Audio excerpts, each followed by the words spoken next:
जय श्री कृष्ण। 24वां अध्याय मणिग्रीव शूद्र के पाप नाश की कथा एवं दीपदान की महिमा।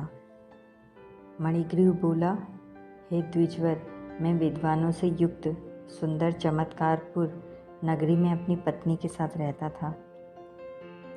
धनाढ्य पवित्र आचरण वाला एवं परोपकारी होने पर भी मुझ में प्रारब्धवश खराब बुद्धि उत्पन्न हुई।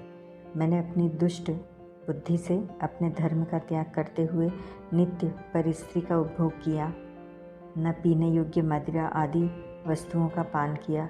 इस कारण धन की कमी होने पर मैं चोरी, लूटपाट आदि हिंसक कार्यों में बहने लगा।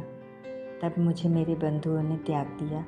तदंतर महाबलवान राजा ने मेरा धन लूट लिया और जो कुछ घर में शेष बचा सो बांधवों ने ले लिया। इस प्रकार सबों से तिरस्कार किया हुआ मैं वन में रहने लगा। वन के घोर दुखों से दुखित मैं दुरात्मा नित्य प्रति जीव हिंसा करके अपनी स्त्री सहित जीवन निर्वाह करता हूँ। हे ब्राह्मण, अब आप मेरे ऊपर कृपा करो। मेरे पूर्व जन्म के पुण्य प्रताप से ही आप इस गहन वन में आए हैं। हे महामुने, स्त्री सहित हम दोनों आपकी शरण हैं। आप अपने उपदेश रूपी प्रसाद से हमें कृतार्थ करें, जिससे हमारा घोर दरिद्र क्षण भर में नाश हो जाए और अतुल वैभव प्राप्त कर यथेष्ट विचरण करें। उग्रदेव जी बोले, हे महाभाग, तू कृतार्थ है। तूने मेरा अतिथि सत्कार किया है, इससे तेरा कल्याण होगा। जो बिना व्रत, बिना दान, बिना तीर्थ के तेरा दरिद्र नाश होगा, ऐसा मैंने निश्चय किया है। इस माह के आगे अब जो तीसरा माह आवेगा वह पुरुषोत्तम माह है। अतः तुम दोनों स्त्री पुरुष यत्न से पुरुषोत्तम भगवान की प्रसन्नता के लिए दीपदान करना, जिससे तेरी महान दरिद्रता जड़ से नाश हो जाएगी। तिल के तेल से दीपदान करना, ऐश्वर्य होने पर घी से करना। इस समय वन में रहते हुए तेरे पास इन दोनों में से कुछ भी नहीं है। हे मणिग्रीव पुरुषोत्तम, मास में तू स्त्री सहित हिंगोट के तेल से दिया जलाना। पहले इस तालाब में स्त्री सहित स्नान करना, फिर दीपक जलाना। तेरे अतिथि सत्कार से प्रसन्न होकर मैंने वेद द्वारा प्रतिपादित यह उपदेश स्त्री सहित तुम दोनों को दिया है। बिना विधि के करने वाले को भी लक्ष्मी की प्राप्ति होती है, और यदि विधि विधान से करें तो उसका कहना ही क्या है। वेद में कहे हुए कर्म और नाना प्रकार के दान पुरुषोत्तम मास के दीपदान की 16वीं कला की बराबरी नहीं कर सकते। संपूर्ण तीर्थ, सब शास्त्र, योग, ज्ञान, सांख्य, संपूर्ण तंत्र, शास्त्री, कृच्छ, चांद्रायन आदि समस्त व्रत, वेद का स्वाध्याय, गया श्राद्ध, गौतमी नदी के तट का सेवन, हजारों सूर्य चंद्र ग्रहण, सैकड़ों व्यतिपात योग आदि तथा क्षेत्रों में श्रेष्ठ कुरुक्षेत्रादि और दंडक आदि उत्तम वन भी पुरुषोत्तम मास के दीपक की 16वीं कला को प्राप्त नहीं कर सकते। हे वत्स, यह दीपदान धन धान्य को बढ़ाने वाला, पशु, पुत्र, पौत्र, यश, वैभव आदि का देने वाला अत्यंत गुप्त है। यह चाहे जिस किसी को नहीं कहना।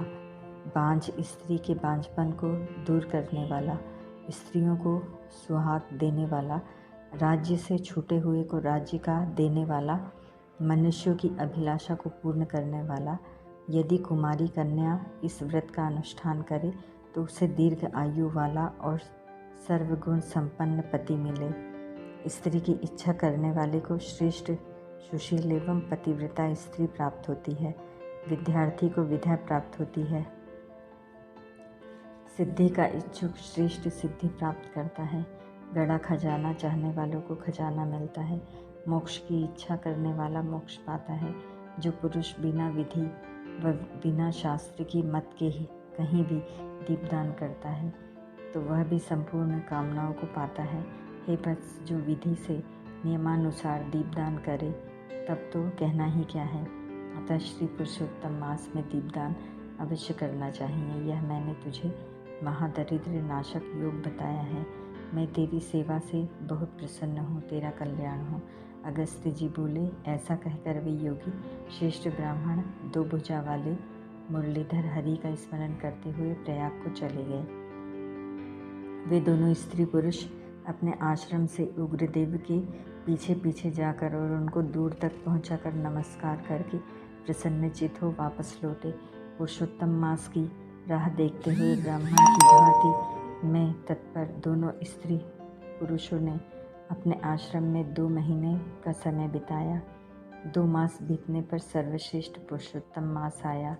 तब गुरु की आज्ञा से दोनों दंपति ने मास भर प्रेम सहित ऐश्वर्य प्राप्ति के लिए हिंगोट के तेल का दीपदान किया।